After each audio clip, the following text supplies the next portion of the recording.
Dreamcast. I am your host, Denise Walsh. I combine science, scripture, and stories that will inspire you to dive deep, break through your own personal glass ceiling, and design a life of your dreams. Welcome back to the Dreamcast. In today's episode, I'm going to share with you in a bit more detail our journey to Black Diamond. In the first episode of the Dreamcast, I shared with you a bit about my story, camp experiences, college years, family stories, and today I'm going to share the nitty-gritty emotional details of the 8 years it took us to hit the top level in our company called Black Diamond. Now, It Works Global is a network marketing company that I joined in 2007. My husband and I partnered together and worked this business until we could quit our full-time jobs and do our business full time. And we had some crazy experiences along the way. Now, throughout this episode, I do use some company terms such as compensation plan levels, diamond, double diamond, and honestly, it's not that important to explain. So don't feel like you need to understand what that means to benefit from this episode. In my opinion, the most important part of the episode is the emotional ups and downs that you will go through when you're working towards a goal and how I pushed through it in order to experience success. So whether or not you know anything about network marketing or anything about It Works, I know that you will benefit from listening to our story. So let's dive in to the episode. So we got started with It Works in 2007. I was 26 years old, and at that point, I had been working at my clinical psychology job for about 2 or 3 years. And although I liked the job, I was already starting to feel burnt out and tired, like I knew I didn't want to be there forever. Because honestly, there was just no ladder to climb. There was no next step. I felt like I was spinning my wheels because I didn't really want to be there, but I didn't know what to do next. And so we met our sponsor, Cami Pentecost, at a small group at church that we had happened to get invited to, which I believe was a divine appointment. In fact, the reason why Cami and I were involved in the small group together is because we went to a young marrieds class at our local church.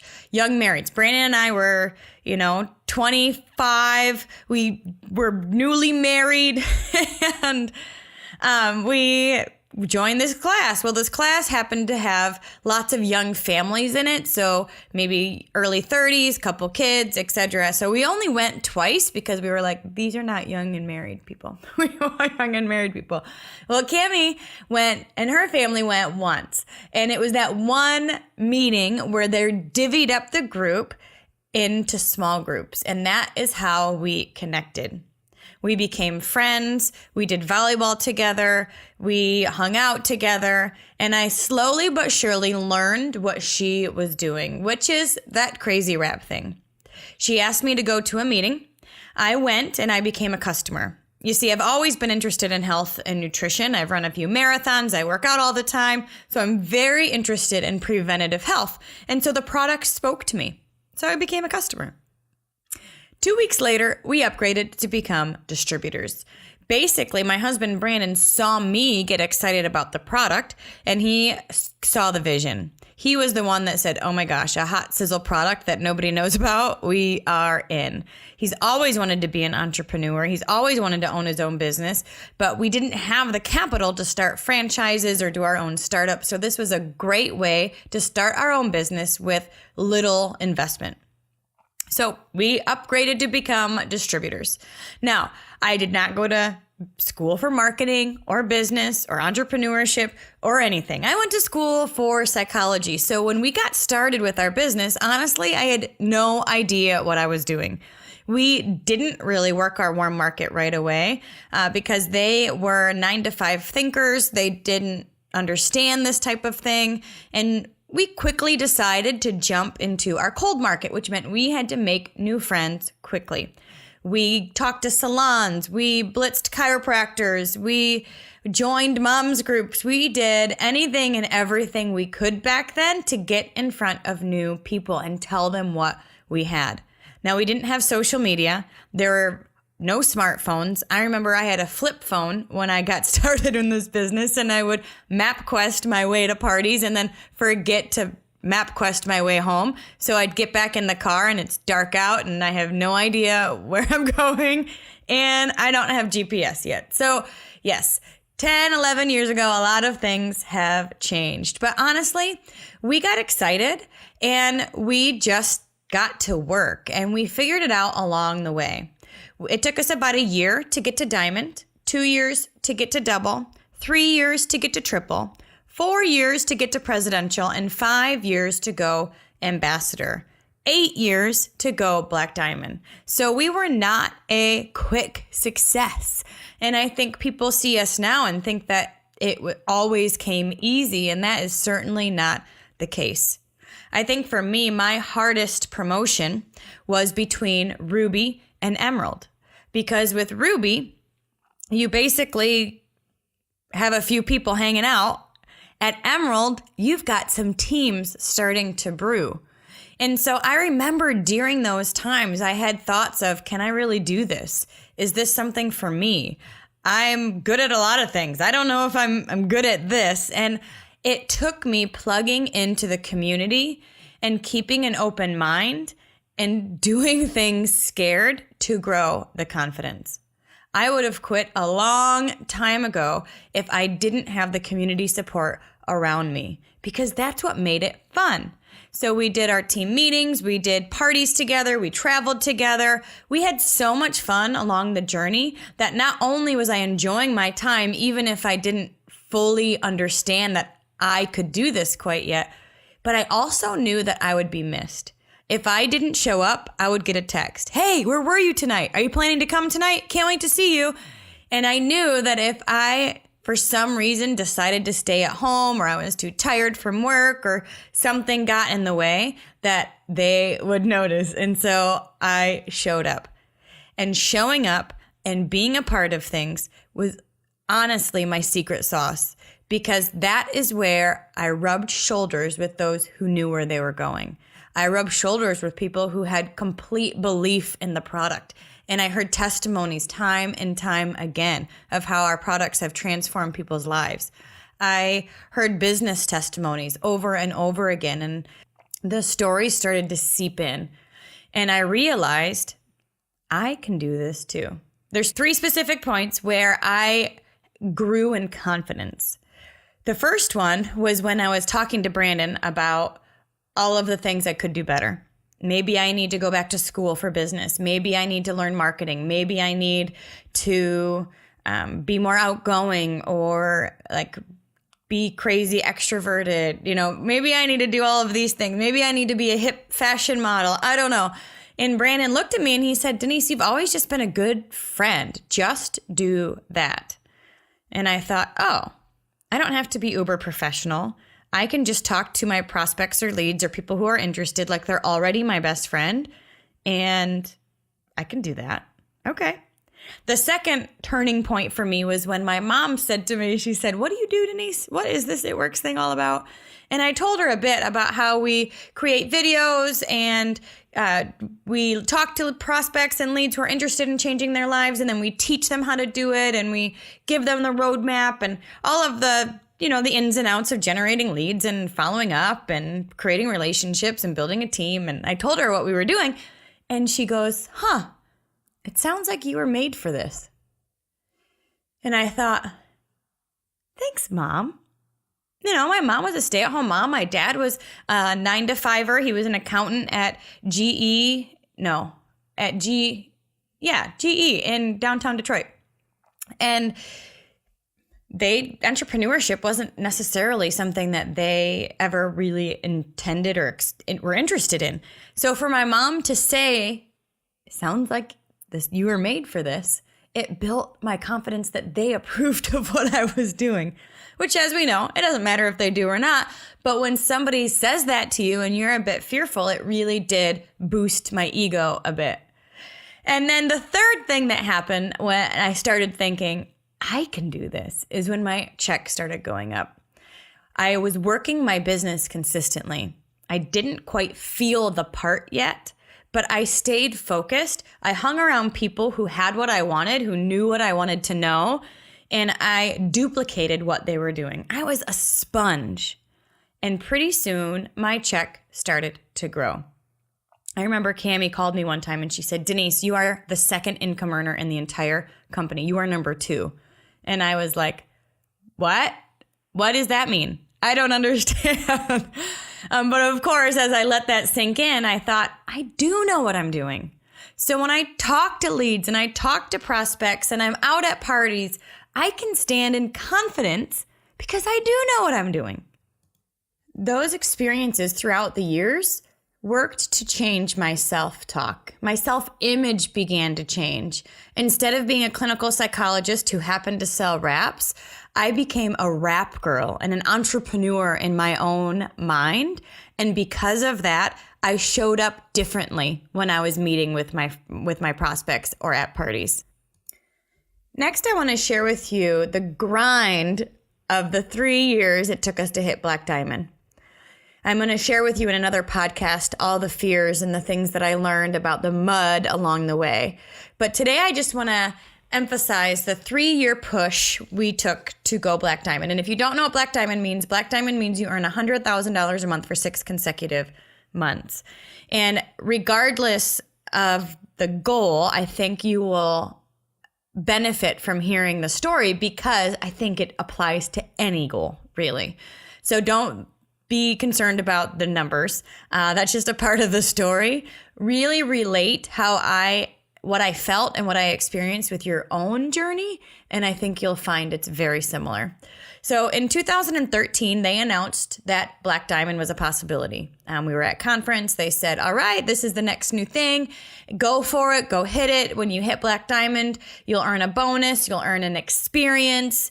Like, all right, team, go get it. And I thought it was in the bag. I honestly thought that we would hit it no problem. So we had 4 months under our belt. Month 5 came, and I started thinking 98. 98, 98, 98, 98, 98, 98, 98, 98, 98. And instead of capturing that thought and holding it captive and choosing a new thought, I let it embrace me.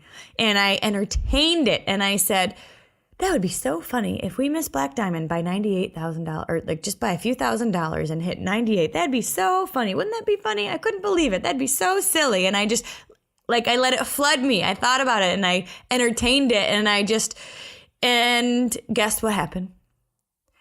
Month 5, we were at 98. And I remember Pam Souter called me to tell me the news because she said, Denise, you didn't make it.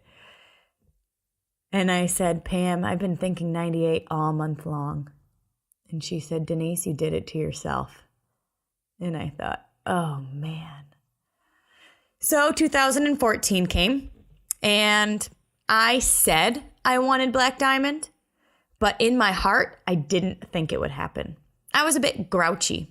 Have you ever had that where you're like, I'm going Ruby, or I'm going to hit this goal, I'm going to run a 5K. And then in the back of your head, you have this voice that says, yeah, right.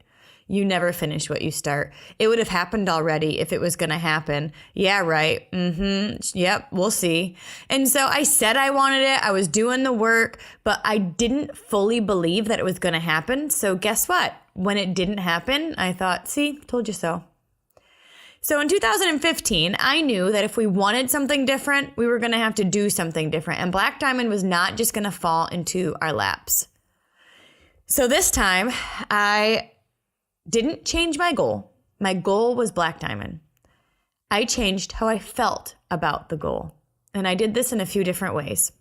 First, we created an event for our team called the 2025 Party.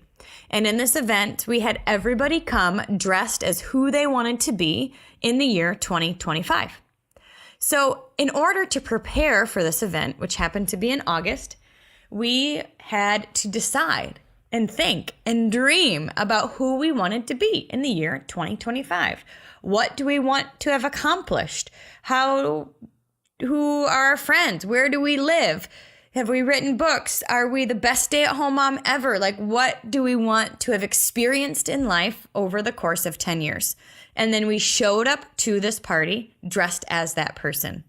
So we did exercises, for example, saying things like 30 things I want to do, 30 things I want to be, 30 things I want to have. We did the joy review where we wrote down everything that brings us joy.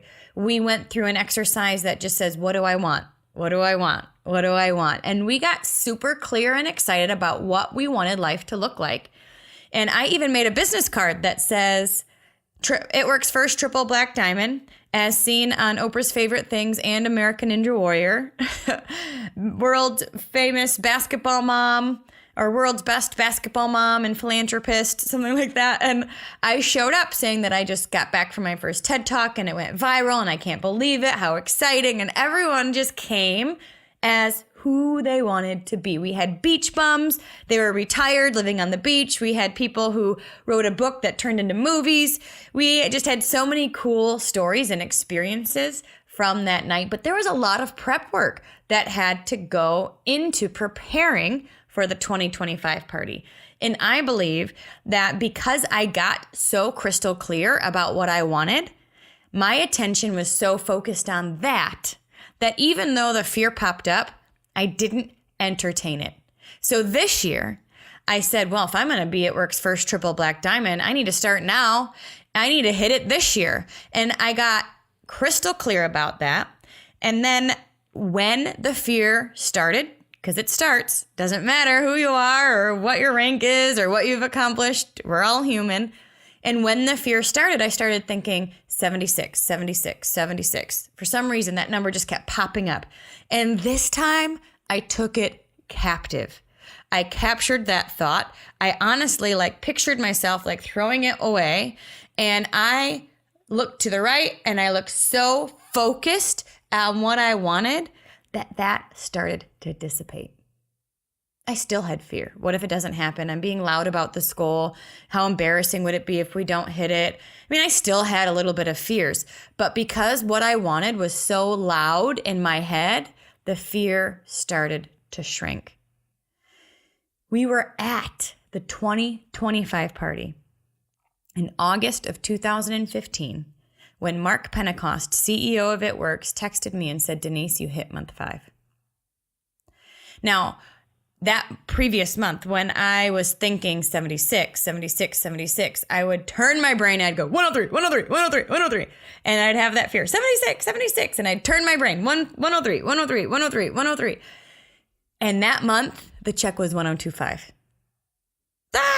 So I knew I needed to dream a little bigger because you don't want to be that close again. And the next month I started saying 113, 113, 113, 113. And when the fear popped up, because it did, 76, 76, I would capture it, throw it away, and immediately focus on what I wanted. That month, month 6, I listened to Earl Nightingale's The Strangest Secret over and over and over again. And the biggest takeaway I get from his message is you become what you think about. So think about who you want to become. So I thought about what I wanted. I made that so big in my mind that the fear had no other place to go. I wore a black diamond jacket through our power hours all month long. I talked about what we wanted. I told my boys, we were just so loud with our team. Everybody was rooting for us. There was so much positive energy and excitement headed in this one direction that it created massive momentum. And the check ended up being 131. It was insane. Now, one of the reasons why I believe we created momentum in that time was because, number one, we had stayed consistent for 8 years. We certainly moved, we had a baby, life happened, but we were so consistent in our business. And when you say consistent for a long time, at first it feels you're rolling a boulder uphill, but pretty soon it starts to roll down the other side. And we were so consistent for those 8 years. The other reason why I think we created momentum in this time and space was because our goal matched our emotion. If you have a goal or a dream on your dream board and you don't feel good about it, maybe it makes you feel guilty or bad, then you have two conflicting emotions. And so instead of changing the goal to be something that maybe connected with me a bit more, because that is the goal I wanted, I changed how I felt about the goal. I didn't let those yeah, right voices take over. I didn't entertain and let those fear-based thoughts consume me. I decided what I wanted. I stayed super clear, and the how figured itself out. It's like we say the Lord guides our steps. The how figures itself out. My job is just to know what I want, so then He can direct my steps.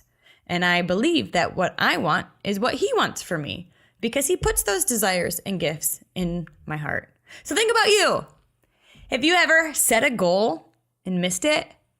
How did that impact your psyche? How did that impact your view of self?